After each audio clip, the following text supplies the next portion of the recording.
Buenos días. Bueno, estaba escuchando lo que leían de todos y hablar de uno mismo es un camino muy angosto que va entre la fanfarronería y la falsa modestia, y ese camino se llama aburrimiento, con lo cual la verdad lamento mucho haber pasado no creí que era para leerlo. Antes que nada quería agradecer a ATES y a la organización, que nos encontramos con gente que no está jugando para ganar, sino para que no la olviden, y esto me parece muy interesante, poniendo a disposición de nosotros un montón de gente que nos provocan, nos estimulan y nos entusiasman para poder sacar de nosotros la mejor versión que podamos de nosotros mismos. Generalistas o especialistas. Generalista, saber cada vez más de cada vez menos, tiene como límite matemático llegar a saber todo de nada.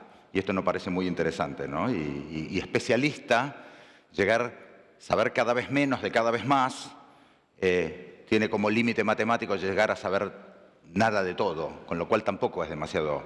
Pareciera que hay un cierto saber que es mejor que más especialista y mejor que menos generalista, para poder sobrevolar estos temas a una altura tal donde el detalle no atente contra el concepto, si es que nos acercamos mucho a tierra, pero que no esté tan lejos como para poder no entender qué es lo que pasa. Y este es un poco lo que nosotros estamos proponiendo. Esta historia del BIM, que es un poco lo que venimos a contar, nace allá por 1980 y hasta 2011 mantuvo una especie de status quo donde un grupo de arquitectos quería lograr dos objetivos primordiales. El primero era un tema de documentación de obra, donde ya no querían documentar más en 2D, sino querían documentar en 3D. Entonces querían armar una especie de holograma, losas, vigas, columnas. Empezó para arquitectura todo esto, ¿no? Y donde una vez que teníamos el holograma, ya no documentaban más ellos. Lo que documentaba era este elemento. Tirábamos 500 láminas al piso vacías y decimos, quiero cortar este holograma por acá y lo tiro en la primera lámina. Quiero cortarlo así y lo tiro en la segunda. Y así entonces había 500 láminas que monitoreaban a este modelo. Cada vez que yo muevo el modelo, automáticamente se mueven las láminas. Esto era ya muy interesante, pero lo más interesante era que podíamos sacar este modelo y poner este otro modelo acá, y ahora las mismas 500 láminas estaban monitoreando a un nuevo modelo. Esto empezaba a ser muy interesante, y esas láminas no solamente tenían documentación gráfica, sino que además tenían tablas. Yo ponía una puerta en este modelo y había una tabla en alguna de las láminas que decía que había una puerta más. Pero por otro lado, descontaba el vano de mampostería, revoques, etcétera, para poder tener los cómputos métricos. O sea que ya los cómputos métricos no se hacían más, sino que se miraban. No pasaba más esto de decime cuánto hormigón hay, espera que te lo contesto la semana que viene. Te decían, espera que lo miro y te lo digo, ¿no? Y esto lo lograron. Este set de láminas, por decir algo, se llamaba template, o plantilla. Entonces esta plantilla la ponemos en una carpeta y la dejamos por un rato aquí. Y esto lo logró esta gente. Lo segundo que logró, o que quería lograr en ese momento, que también llegó a buen puerto, es esto. Esa raya azul lo que está marcando es cuál es el costo que tiene una macana que yo me mando adentro de un proyecto, de acuerdo a en qué etapa del proyecto lo estoy generando. Por ejemplo, si al principio tengo un proyecto, al principio del proyecto compro el terreno mal, esto es carísimo. Ahora, esta línea azul después va bajando, si yo la equivocación la cometo al final en la pintura, es bajo. La línea roja, esta que sube, es cuánto cuesta arreglar un problema de acuerdo a cuándo yo lo encuentro. Si yo encuentro al principio que compré mal el terreno, simplemente lo vendo y compro otro y arreglé este problema que había. Ahora, si me doy cuenta cuando llegué a la pintura, la verdad que esto es un gran problema y es caro. La línea negra, la línea 3, lo que está mostrando es cuál es la forma o los momentos habituales en los que se tomaban decisiones. Y la línea 4 es lo que esta gente quería lograr, que era generar una preconstrucción y un modelo BIM para adelantar las decisiones a momentos en los cuales eran mucho más importantes, porque esa toma de decisiones iba a generar que haya menos errores y que si le encontrábamos alguno de estos problemas lo podíamos solucionar con un menor costo. Y también lo lograron. Y esto Ahora van a ver, esto es un modelo BIM, empecemos a ver una vez que tenemos estos hologramas 3D que yo les estoy mostrando. Esto podría ser de una ciudad, de hecho es la calle Alsina en el barrio de Quilmes. Esto lo hicimos con Fernando de Celis, y podemos ver algo también, por ejemplo, esto, donde si ustedes se fijan, yo le estoy mostrando un folleto a una cámara. Ese holograma no aparece en el aire, sino que aparece en la cámara, ¿no es cierto? O sea, acá está la captura de la cámara. Lo importante no es esta forma de mostrar las cosas, sino el modelo. No me refiero al modelo de remera negra, sino me refiero al modelo arquitectónico, ¿no es cierto? Y esto, para que ustedes entiendan, fue en el año 2012. Esto es Batimat, año 2012. O sea, no estamos en la cresta de la tecnología ni estamos mostrando lo último que está ocurriendo. Esto ya pasó, esto que tenían estos arquitectos que decíamos que era de 1980 a 2011. Ahora, esta gente, ni siquiera ellos se imaginaron lo que iba a venir después. Porque lo que iba a venir después, aunque esto ya valía mucho la pena, era mucho más grande que lo que había ocurrido.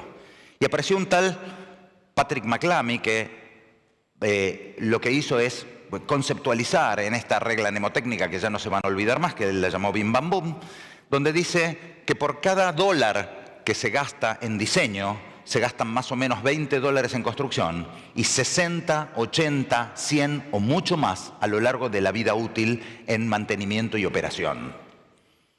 ¿De dónde salía esto? Por ejemplo, bueno, esto es fácil de entender porque el proyecto podría salir del orden del 5% del costo de construcción, con lo cual es 20 veces más.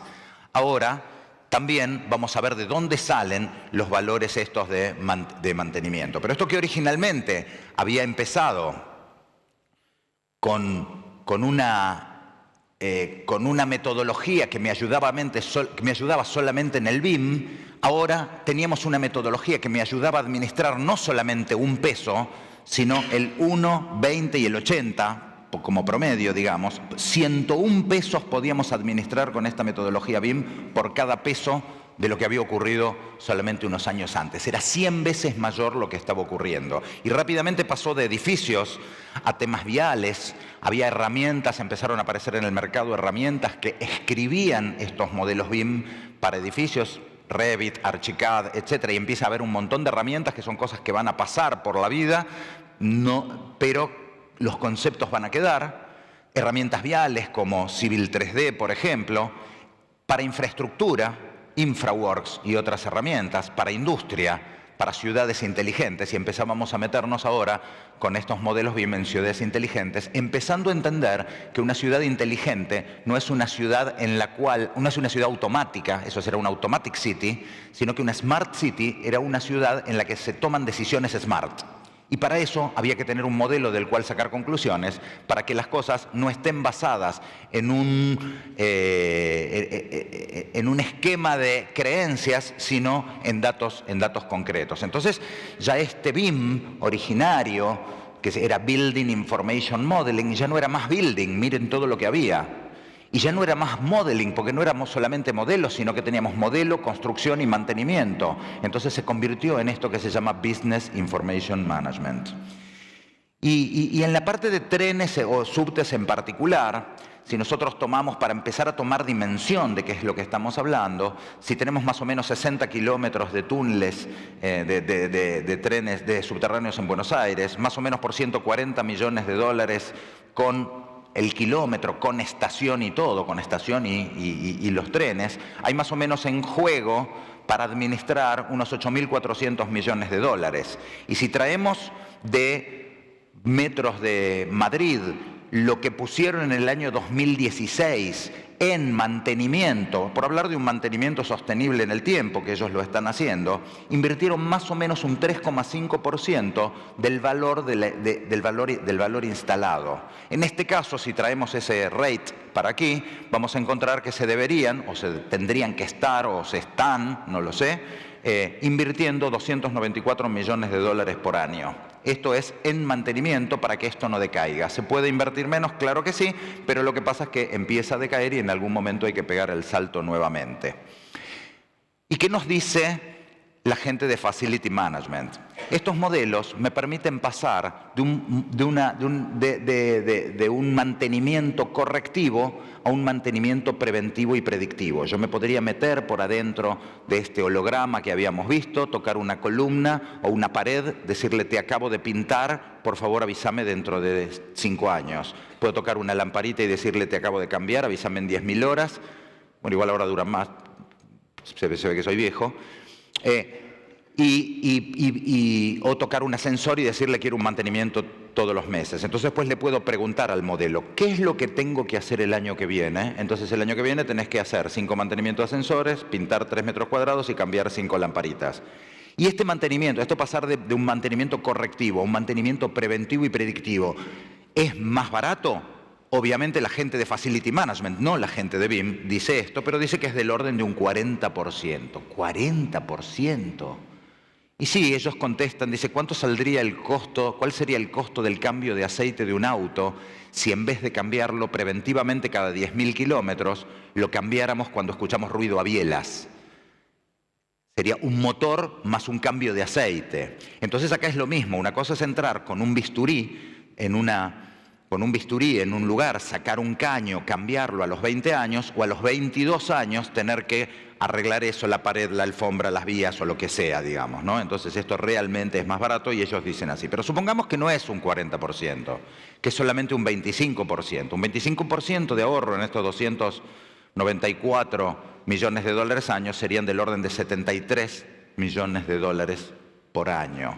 ¿Y cuánto cuesta hacer un modelo BIM para toda la red de subterráneos? Más o menos unos 120.000 dólares el kilómetro, lo cual serían más o menos unos 7,2 millones de dólares. O sea que con 7,2 millones de dólares e implementando una metodología preventiva en esto, podríamos tener todos los años, no solamente el primero tendríamos la erogación de los 7,2 y tendríamos 73 millones de dólares gratis para hacer lo que querramos. Esto es, si eran 140 millones de dólares, es más o menos cada 2 años un kilómetro y a lo mejor en 30 años, en los próximos 30 años, nos regalarían una línea H.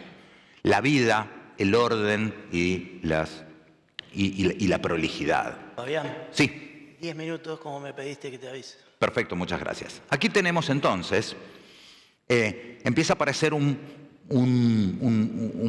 concepto que se llama un negocio en 3 dimensiones. 3D es el X y Z, este modelo, que ahora vamos a ver algunos ejemplos. El 4D, la cuarta dimensión, es la posibilidad de vincular estos modelos con sistemas de costos, con sistemas de tiempos. Digo, esta columna, botón derecho, es esta barra del project. Esta es esta otra barra del project. Y así, cuando yo cambio el project, automáticamente podría cambiar una especie de time lapse, que ahora vamos a ver, para poder hacer que se hierga o se pare a esa velocidad. 5D es la vinculación de estos sistemas con sistemas de costos, o sea, 4D con tiempos, 5D con costos, 6D con Facility Management, con sustentabilidad y 7D con Facility Management. Y el negocio ahora hay que mirarlo de esta forma. Entonces podríamos empezar a trabajar y mirar como entornos de trabajo habituales esto. Por ejemplo, aquí vamos a ver un modelo que se hizo de la línea H en la estación de Facultad de Arquitectura, donde ya tiene todas estas características como para poder llegar hasta el mantenimiento. O sea, esto no es solamente para el holograma para poder generar la documentación, sino que nos sirve en la etapa de construcción y nos sirve en la etapa de mantenimiento.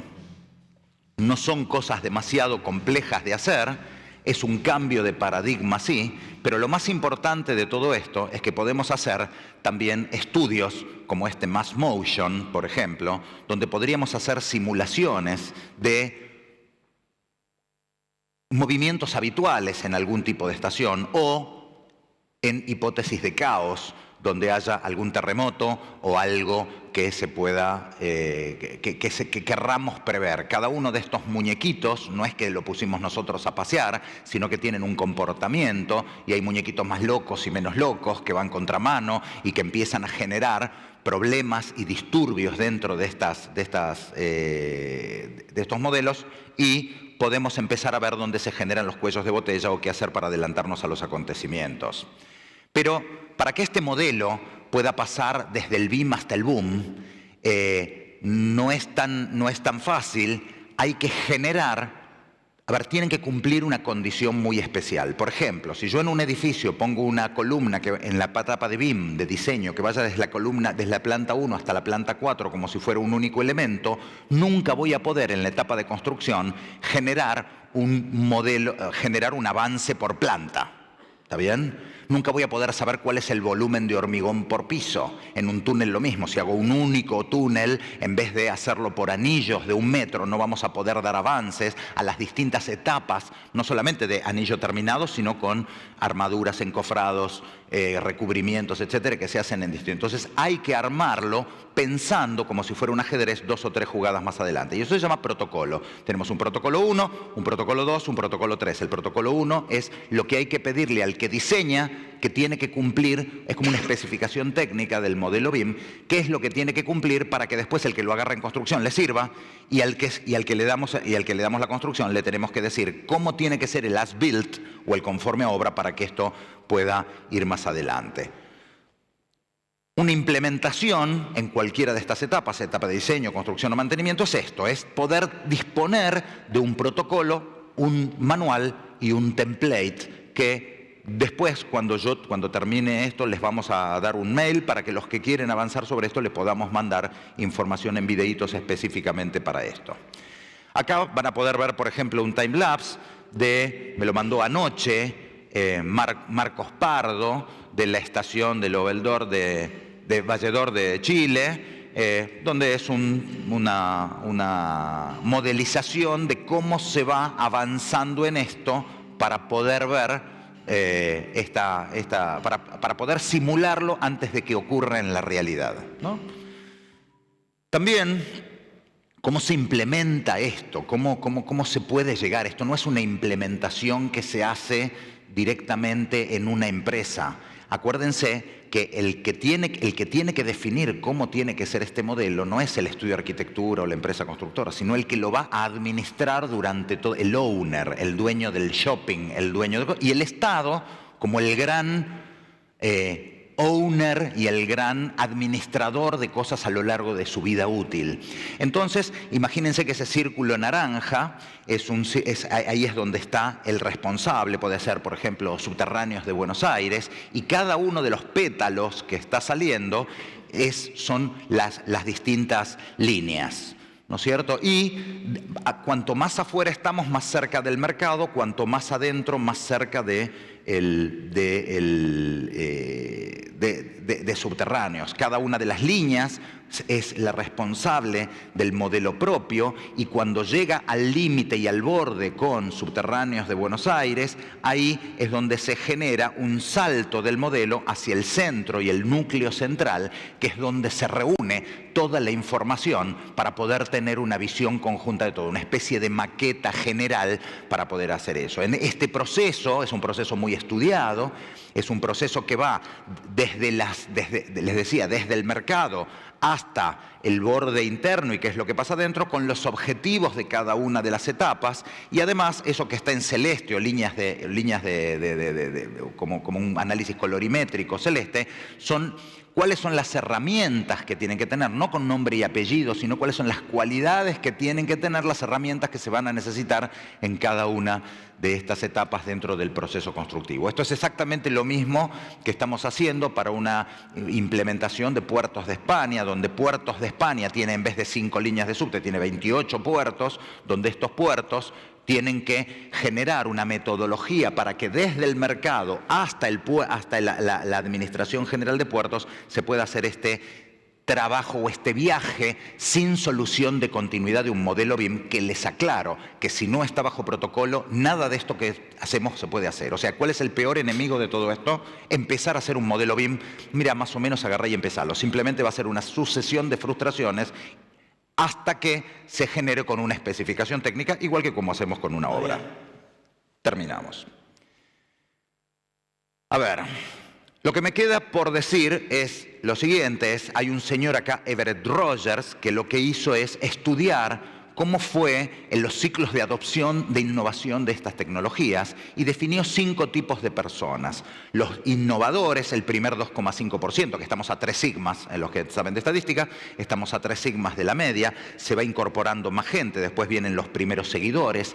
Estos primeros seguidores son adoptadores tempranos, entusiastas, visionarios, gente que comunica esto, y ahí es donde estamos, en ese abismo, porque ahí suele pasar que en la introducción de nuevas metodologías, algunas tecnologías pasan y otras no pasan. El mundo está más o menos en esto. A partir de ahora va a empezar a adoptarlo una primer mayoría temprana, que los podemos llamar los pragmáticos, que claramente empiezan a entender esto y lo empiezan a utilizar. Un poco más tarde, ya cuando pasamos el 50% de adopción, hay una mayoría tardía, que son gente conservadora, que en general se mete porque los primeros se metieron, y una última etapa de los rezagos, de los rezagados, que son los escépticos, que siempre tardan un poco más. Esta tecnología BIM tiene, según la gente que lo estudia, un tiempo de adopción muchísimo menor que otras tecnologías que han pasado. Está sorprendiendo la velocidad a la cual se va haciendo, y obviamente mucho más grande que en CAD. Así que bueno, no sé si decirle gracias o disculpen, pero solamente quería dejarles esto, que es cuando es los datos como para que se comuniquen con nosotros, para que nosotros le podamos mandar un video, una serie de videos con todo esto ordenado y poder verlo con tranquilidad. Muchísimas gracias.